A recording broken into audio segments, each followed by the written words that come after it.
Hello, welcome to my channel. Today we'll be asking ourselves how we should react when we discover that there is a zombie outbreak. I mean, this would depend on where you are when you discover the zombies. I mean, if you're on the ground being half eaten, you're like, oh my god, I think there's zombies around.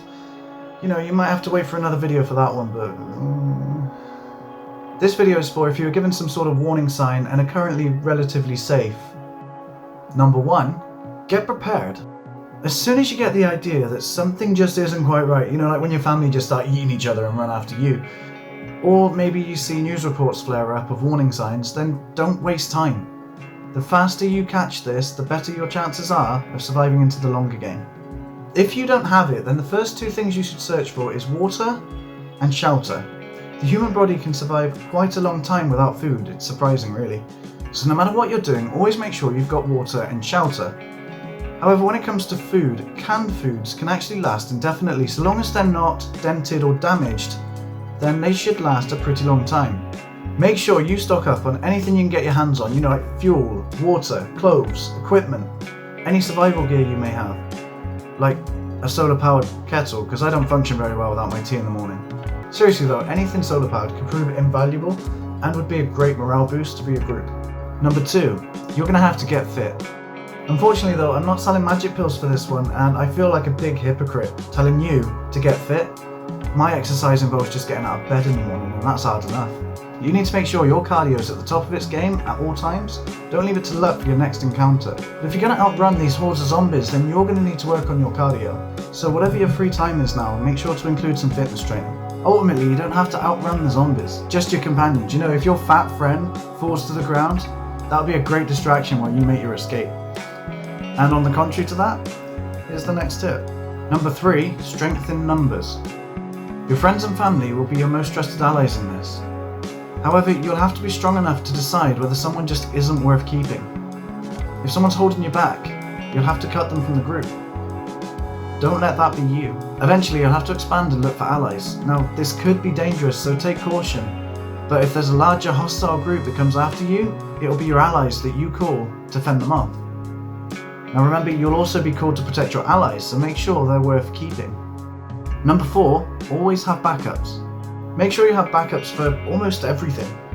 Power, water, food, supplies, weapons, ammo, even a safe house.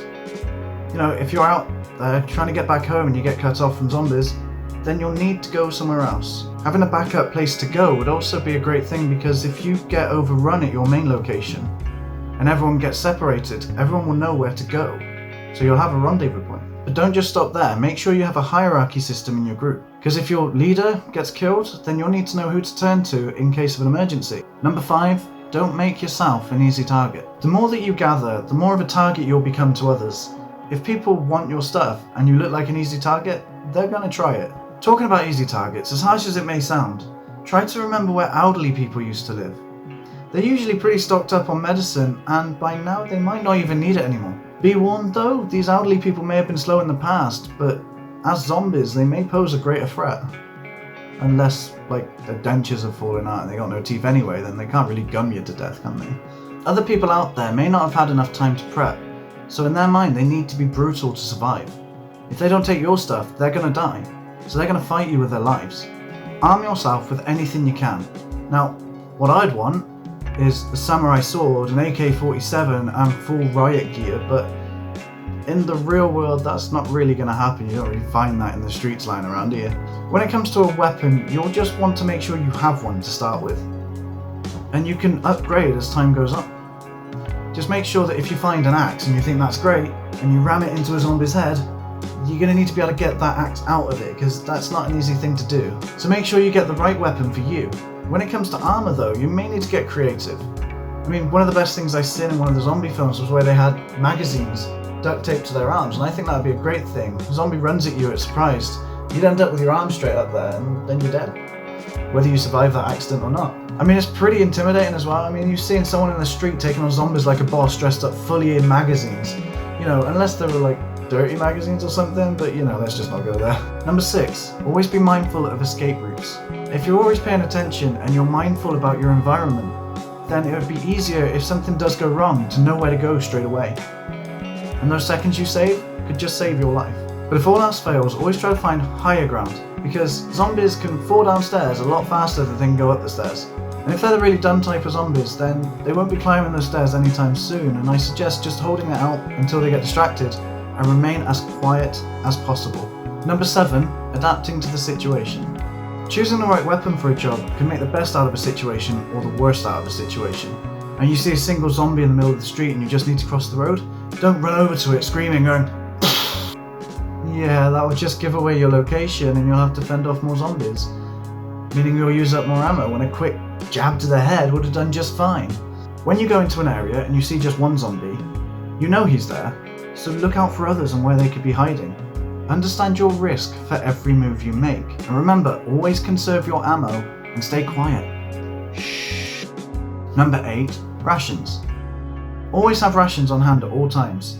If you get stranded from your group or you can't make it home that day, you'll need to be able to survive overnight comfortably. Similar to keeping backups at your safe house. This is for when you go out on a run to get some more supplies or just simply scouting. What happens when you get split up from your group with very little hope of rescue? I mean, you'll be fending for yourself for a while at best. So always have enough food and water and ration out for enough time to get back to base, or if needs be, to start all over. Number 9, sleep. Set up your base so that you have somewhere you feel safe enough to sleep. Getting some normality back is vital to your survival in the long run. Something temporary will work fine just to start with, but eventually you'll want something more fortified. A shopping mall is stereotypical in films, but you'll need to make sure that when you choose something permanent that it can not only handle zombies, but eventually you'll have to worry about plunderers as well. People will want your stuff again. You'll hopefully be recruiting more survivors as time goes on, so you'll need to find somewhere that has a lot of space, or at least expandable. You will be needing all the help you can get, and remember, as I've stated before, there's strength in numbers. Number 10 is gathering intel.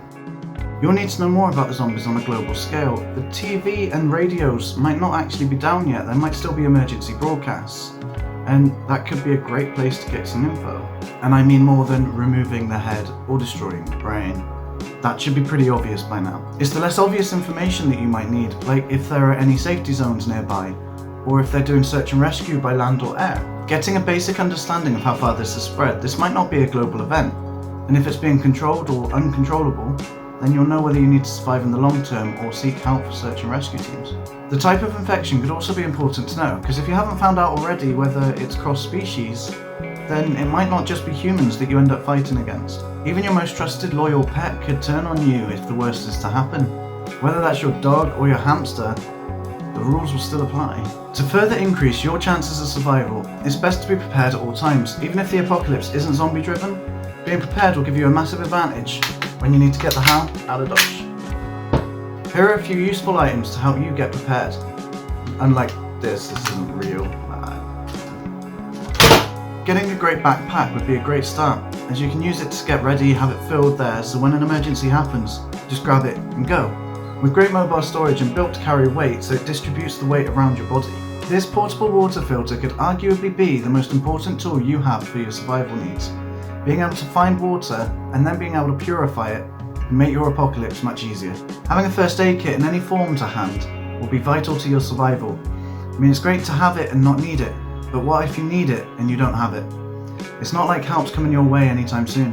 And if you're solo, it's not like you can carry on searching for more.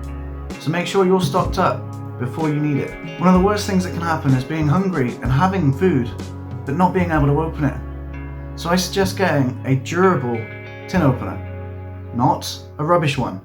That doesn't work.